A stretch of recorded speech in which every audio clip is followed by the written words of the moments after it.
سب سے پہلے اس مولانا صاحب کی بات سنیں. خدا کی قسم جب میرے اور آپ کے آقا مولا سرکار دو جہاں آپ جنگ تبوک کے لیے تشریف لے گئے، پیچھے علی کو چھوڑ کر گئے، تو وہاں پر رہنے والے لوگوں نے کہا ہماری نماز علی کے پیچھے نہیں ہوتی، لہذا ہم علیحدہ مسجد بنائیں گے. ان لوگوں نے مسجد علیحدہ بنائی، اپنا امام علیحدہ مقرر کیا، انہوں نے نماز علیحدہ پڑھنی شروع کر دی. وہ نہ کفر کرتے تھے، نہ شرک کرتے تھے، نہ انہوں نے کعبہ تبدیل کیا تھا، نہ اسلام تبدیل کیا تھا، نہ نبی تبدیل کیا تھا، نہ قرآن تبدیل کیا تھا. وہ بھی نماز میں سورہ فاتحہ پڑھتے تھے، وہ بھی نماز میں سورہ اخلاص پڑھتے تھے، وہ بھی نماز میں جناب سبحان رب الاعلیٰ سبحان رب العظیم پڑھتے تھے. 40 دن مصطفیٰ مدینے سے باہر رہے، 40 دن وہ اس مسجد میں نماز پڑھتے رہے. جب 40 دن کے بعد آقا آئے تو انہوں نے سرکار کی بارگاہ میں عرض کی ہم نے علیحدہ مسجد بنائی ہے، آپ وہاں پر تشریف لے چلیں،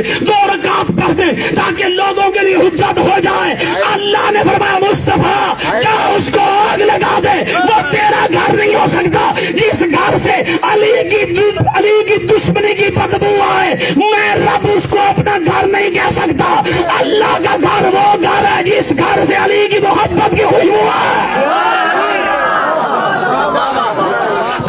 جب میرے اور آپ کے آقا مولا سرکار دو جہاں آپ جنگ تبوک کے لیے تشریف لے گئے، پیچھے علی کو چھوڑ کر گئے، تو وہاں پر رہنے والے لوگوں نے کہا ہماری نماز علی کے پیچھے نہیں ہوتی، لہذا ہم علیحدہ مسجد بنائیں گے. ان لوگوں نے مسجد علیحدہ بنائی، اپنا امام علیحدہ مقرر کیا، انہوں نے نماز علیحدہ پڑھنی شروع کر دی. وہ نہ کفر کرتے تھے، نہ شرک کرتے تھے، نہ انہوں نے کعبہ تبدیل کیا تھا، نہ اسلام تبدیل کیا تھا، نہ نبی تبدیل کیا تھا، نہ قرآن تبدیل کیا تھا. وہ بھی نماز میں سورہ فاتحہ پڑھتے تھے، وہ بھی نماز میں سورہ اخلاص پڑھتے تھے، وہ بھی نماز میں جناب سبحان رب الاعلیٰ سبحان رب العظیم پڑھتے تھے. 40 دن مصطفیٰ مدینے سے باہر رہے، 40 دن وہ اس مسجد میں نماز پڑھتے رہے. جب 40 دن کے بعد آقا آئے تو انہوں نے سرکار کی بارگاہ میں عرض کی ہم نے علیحدہ مسجد بنائی ہے، آپ وہاں پر تشریف لے چلیں، 2 رکعت پڑھ دیں تاکہ لوگوں کے لیے حجت ہو جائے.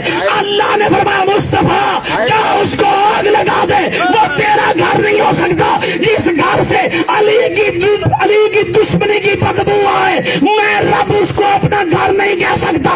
اللہ کا گھر وہ گھر ہے جس گھر سے علی کی محبت کی خوشبو ہے.